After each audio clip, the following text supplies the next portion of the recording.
இந்த குடும்பம் சந்தோஷமாக இருக்கணும் அப்படின்னு சொன்னால் என்ன செய்கிறது, எப்படி அப்படின்னு கேட்டால், நான் சொல்கிறது நம்முடைய சட்ட புஸ்தகம், வேத புஸ்தகம்தான். இதை நீங்கள் வெறுமனே வாசிக்கிறது மாத்திரம் அல்ல, அதில் என்ன சொல்லப்படுகிறதுன்னு கவனித்து அதன்படி வாழ நம்ம அர்ப்பணித்து கொள்ளும்போது தான் அந்த வசனத்தின் ஆசீர்வாதத்தை நம்ம காண முடியும். நிறைய பேருக்கு மைண்டில் என்ன இருக்குது, டெய்லி காலைல பைபிள் வாசிக்கணும் ஜெபிக்கணும், பைபிள் வாசிக்கணும் ஜெபிக்கணும். அதனால் தினம் ஒரு அதிகாரம் வாசிப்போம், ஜெபம் பண்ணுவோம், அப்படின்னு ஆசீர்வாதம் வந்துடும்னு நினைக்கிறாங்க. இல்லை, வசனத்தை வாசித்து அதன்படி செய்கிறவர்கள் அவங்க தான் தேவனுக்கு பிரியம், அவங்க தான் ஆசீர்வதிக்கப்படுவாங்க.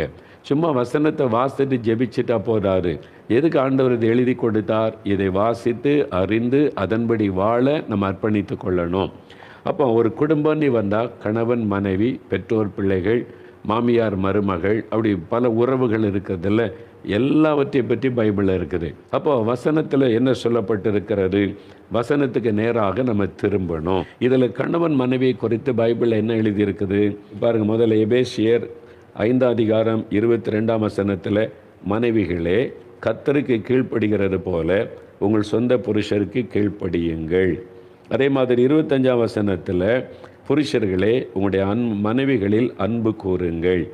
அதே மாதிரி தான் கொலோசியர் 3:18-19 பாருங்கள், மனைவிகளே கர்த்தருக்கு ஏற்கும்படி உங்கள் புருஷருக்கு கீழ்ப்படியுங்கள்.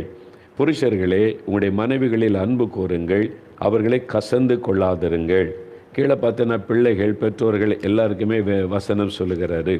அதே மாதிரி 1 பேதுரு 3 அந்த வசனத்தை பார்த்தீங்கன்னா, அந்தபடி மனைவிகளே உங்கள் சொந்த புருஷருக்கு கீழ்ப்படியுங்கள்.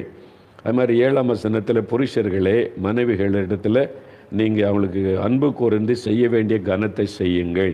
இப்படி 3 இடத்துலையுமே ஒரு மனைவி எப்படி இருக்கணும், புருஷன் எப்படி இருக்கணும் அப்படின்னு வசனம் சொல்லுது.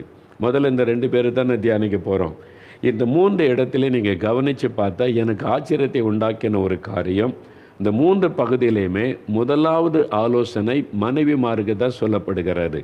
மனைவிகளே, இதில் என்ன ஆச்சரியம் அப்படின்னு நினைக்கிறீங்களா? எபேசியர் 5:23 பாருங்கள். எபில் கிறிஸ்து சபைக்கு தலையாய் இருக்கிறது போல புருஷனும் மனைவிக்கு தலையாய் இருக்கிறான். புருஷன் மனைவிக்கு தலையாய் இருக்கிறான். அதனால தான் குடும்ப தலைவன் என்று அழைக்கப்பட, தலை. மனைவியும் குடும்ப தலைவி என்று அழைக்கப்படுறாங்க. ஆனால் ஒரு குடும்பம் என்ன, ஒரு தலை தான் இருக்கணும் இல்லை? ஒரு எந்த காரியத்துக்கு தலைமை யார் தலைவர், யார் லீடர்? ஒரு ஆள் தானே இருக்கணும்.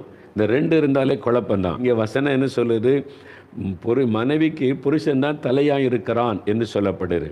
அப்போ நான் ஆண்டவரை பார்த்து கேட்டேன், முதல் ஆலோசனை அப்போ புருஷனுக்கு தானே தரணும். புருஷன் தானே தலை சரியாக இருந்தால் தானே வால் மற்றதெல்லாம் சரியாக இருக்கும் சரீரம். அப்போ தலைக்கு தானே முதல் ஆலோசனை கொடுக்கணும். ஏன் மனைவிக்கு முதல் ஆலோசனை சொல்லப்படுது? 3 இடத்துலையுமே பாருங்கள், மனைவிகளே. 2வது தான் புருஷர்களுக்கு ஆலோசனை வருகிறது. ஏனென்று நான் ஆண்டவரிடத்திலே இந்த வசனத்தை வைத்து ஜெபித்தேன். அப்போ ஆண்டவர் இன்னொரு வசனத்தை எனக்கு காண்பித்தார்.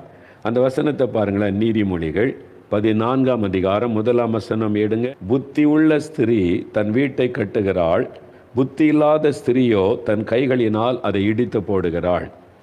அப்போ புத்தி உள்ள ஒரு ஸ்திரீ, பெண், தன் வீட்டை கட்டுகிறாள், புத்தி இல்லாதவனால் வீட்டை இடிக்கிறாள். அப்போ பெண்களுக்கு 2 திறமை இருக்குது. ஒன்று, குடும்பத்தை கட்டி எழுப்புகிற திறமையும் பெண்களுக்கு இருக்குது, குடும்பத்தை இடிக்கிற திறமையும் பெண்களுக்கு இருக்குது. அங்கே வசனம் சொல்லுது, புத்தி உள்ள ஸ்திரீ தன் வீட்டை கட்டுகிறாள்.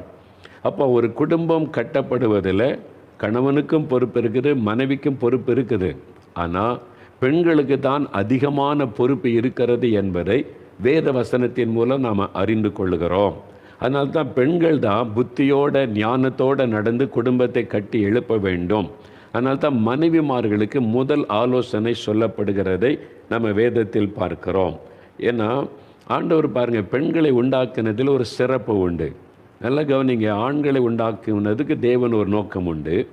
பெண்களை தேவன் சிருஷ்டித்தார். ஒரே நாளில் ஆணை பெண்ணை சிருஷ்டிக்கவில்லை. ஆதாம் ஏவாளை ஒரே நாளில் ஆண்டவர் உண்டாக்கவில்லை. ஆதாமை உண்டாக்கி பல நாட்கள் கழித்து தேவன் அவனை கவனித்து அவனுக்கு தனக்கு ஒரு துணை வேணுன்ற ஒரு எண்ணம் உண்டாகும் வரைக்கும் காத்திருந்து தான் ஒரு துணையை ஆண்டவர் உண்டாக்கி கொடுத்தார். அவர் எல்லாவற்றையும் நேர்த்தியாக செய்கிற தேவன். அதனால் ஆதாமை கவனிச்சுக்கிட்டே இருக்கிறார். மிருகங்கள் பறவைகள் எல்லாம் ஜோடி ஜோடியாக இருக்குது, அவைகள் எல்லாம் அன்பு ஐக்கியமாக இருக்குது. அதெல்லாம் பார்த்த உடனே தான் தனிமையாக இருப்பதை உணர்கிறான். அப்போ தனக்கும் ஒரு துணை வேணும்னு நினைக்கும் போது தான் ஆண்டவர் ஏவாளை உண்டாக்கி கொடுக்கிறார்.